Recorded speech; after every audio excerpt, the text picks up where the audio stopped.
പറഞ്ഞത് റീസണിങ്ങിൽ യോജിപ്പില്ല എന്നാണ്. പക്ഷേ ഇന്ന് മുസ്ലിം ലീഗ് പറഞ്ഞത് പ്രോസിക്യൂഷൻ പരാജയപ്പെട്ടു, അന്വേഷണം പുനരന്വേഷണം വേണമെന്നാണ്. IG റാങ്കിൽ കുറയാത്ത ഉദ്യോഗസ്ഥൻ്റെ നേതൃത്വത്തിൽ അന്വേഷണം, പോലീസിൻ്റെ പിടിപ്പുകേടാണ്, മാത്രമല്ല ലുങ്കി DNA വിധേയമാക്കിയിട്ടില്ല എന്നതടക്കമുള്ള ജഡ്ജിമെൻറ്റിലെ വാദങ്ങൾ മുസ്ലിം ലീഗ് ഏറ്റുപിടിക്കുകയും ചെയ്തിട്ടുണ്ട് എന്നുള്ളത് ഒന്ന്. രണ്ട്, സുപ്രഭാതം ദിനപത്രം ഇന്ന് അതിൻ്റെ എഡിറ്റോറിയലിൽ പറയുന്നത് RSS നേതാക്കൾ ഉൾപ്പെടുന്ന കേസിൽ തുടർച്ചയായി വീഴ്ച സംഭവിക്കുന്നു. തെളിവ് ശേഖരണത്തിൽ വീഴ്ച സംഭവിച്ചിട്ടുണ്ടെങ്കിൽ ഒത്തുകളിയോ മധ്യസ്ഥതയോ സംശയിക്കണം. സമീപകാല കോടതി വിധികൾ മുഴുവൻ പക്ഷപാതം ഉറച്ചു നിൽക്കുന്നു. RSS പ്രതികളായി വരുന്ന കേസുകളിൽ മെല്ലെപ്പോക്കുണ്ട്. ഷാൻ രഞ്ജിത്ത് ശ്രീനിവാസൻ വധങ്ങൾ ചൂണ്ടിക്കാണിക്കുന്നു. വേറൊന്ന്, P. ജയരാജൻ്റെ വധശ്രമ കേസിൽ RSS പ്രതികളെ വെറുതെ വിട്ടതാണ്. അത് നമുക്ക് തൽക്കാലം മാറ്റിവെക്കാം. പക്ഷേ ഇതിനകത്ത് പ്രോസിക്യൂഷൻ്റെ പരാജയത്തെക്കുറിച്ച്, പോലീസിൻ്റെ വീഴ്ചയെക്കുറിച്ച് വാചാലരാവുകയാണ് മുസ്ലിം ലീഗ്.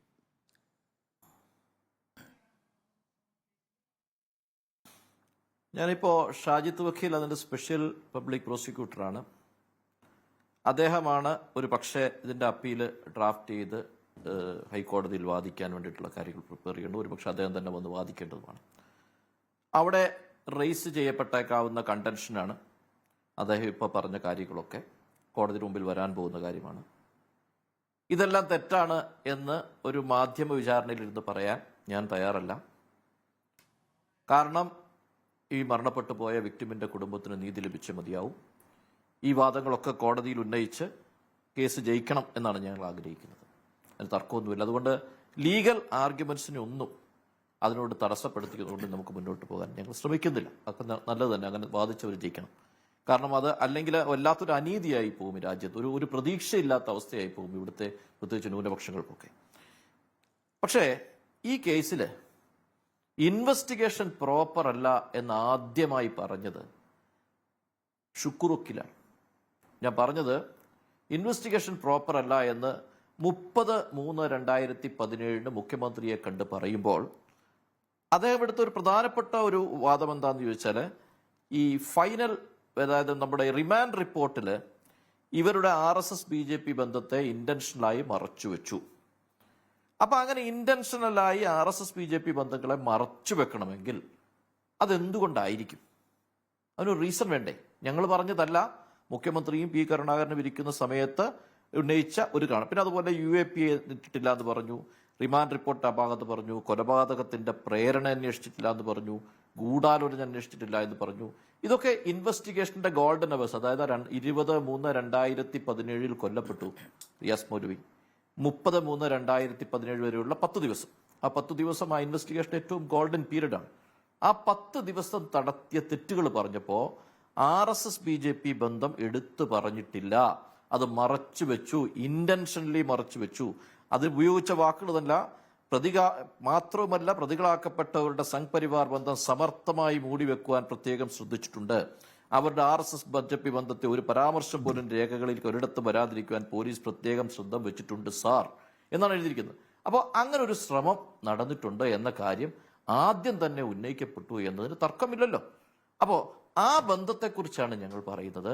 ഇനിഷ്യൽ ഇൻവെസ്റ്റിഗേഷൻ മുതൽ അതുണ്ടായിരുന്നു. രണ്ടാമത്തെ ഒരു ആസ്പെക്ട് പറയുന്നത്, ഈ കേസിൽ ദൃക്സാക്ഷികളില്ല. സാക്ഷികൾ പലപ്പോഴും ഇത്തരം കേസുകൾ കിട്ടാറില്ല. സാഹചര്യ തെളിവുകളാണ് ഇതിനകത്തുള്ളത്. മോട്ടീവ് വളരെ ഇമ്പോർട്ടൻ്റ് ആണ്. ആ മോട്ടീവ് പ്രൂവ് ചെയ്തുകൊണ്ട് വേണം ഇതെല്ലാം നമ്മൾ മുന്നോട്ട് കൊണ്ടുപോകാനൊക്കെ. അതിനുവേണ്ടി പറഞ്ഞിരിക്കുന്ന കുറേ ഇൻസിഡൻസ് ഉണ്ട്. അയാൾ RSSകാരനാണ്, മുസ്ലിം വിരുദ്ധത അയാളുടെ ബ്രെയിനിൽ ഇൻഡോക്ട്രിനേറ്റ് ചെയ്ത് വെച്ചിരിക്കുന്ന ആളുകളാണ്. അത് ഒരു ഫാക്റ്റാണ്, അതല്ല പറയുന്നത്. അവർ RSSകാരനുമാണ്, അത്തരം ചിന്താഗതിയുള്ള ആളുകളും തന്നെയാണ്. അത് അവിടെ ആ ലൊക്കേഷനിൽ ഉണ്ടായിരുന്നു താനും, അതിന് തർക്കമൊന്നുമില്ല. അവർ കുറ്റകൃത്യം ചെയ്തിട്ടുണ്ട്, പക്ഷെ ശിക്ഷിച്ചിട്ടില്ല. അതിന് പറഞ്ഞിരിക്കുന്ന 2-3 ഇൻസിഡൻസ് പറഞ്ഞു.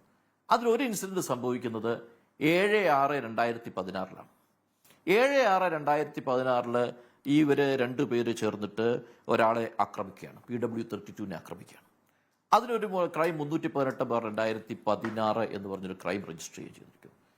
ഈ ക്രൈമിനകത്ത് പോലും പ്രോപ്പറായിട്ടുള്ള സെക്ഷനുകൾ ആഡ് ചെയ്യാൻ പോലീസിന് സാധിച്ചിട്ടില്ല.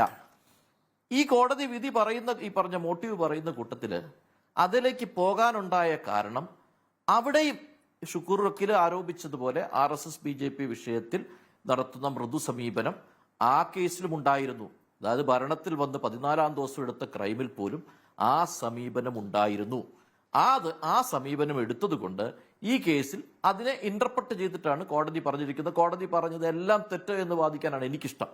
കാരണം എനിക്ക് അപ്പീലിൽ ഈ കേസ് ജയിക്കണമെന്നുള്ള ആഗ്രഹം കൊണ്ട് പറയുകയാണ്. അത് കോടതി അങ്ങനെ ഇന്റർപ്രറ്റ് ചെയ്യാൻ ഉപയോഗപ്പെടുത്തി. അതിനുശേഷം എടുത്തിരിക്കുന്ന മറ്റു പല കേസുകളിലും ക്രൈമുകൾ തന്നെ എടുത്തിട്ടില്ല. 18/3/2017 ഇൻസിഡന്റ് സംബന്ധിച്ചിട്ട് ക്രൈം എടുത്ത് കാണുന്നില്ല. അതേപോലെ തന്നെ 2016 ഓഗസ്റ്റ് മാസത്തിൽ നടന്ന ഒരു സംഭവമുണ്ട്, അത് സംബന്ധിച്ച് പ്രത്യേകിച്ച് അന്വേഷണം നടത്തിയിട്ടില്ല. ഒരു പ്രൊട്ടക്റ്റീവ് ഹാൻഡ്സ് RSSന് അല്ലെങ്കിൽ BJPക്ക് കൊടുക്കുന്നതിന് വേണ്ടിയിട്ട് ഒരു നടപടിക്രമം ആ കാലഘട്ടത്തിൽ വളരെ പ്രധാനപ്പെട്ട ഒരു ഘട്ടത്തിലാണ് അഡ്വക്കേറ്റ് മുഹമ്മദ് ഷാഹി ചർച്ച താങ്കൾ എത്തിച്ചിരിക്കുന്നത്.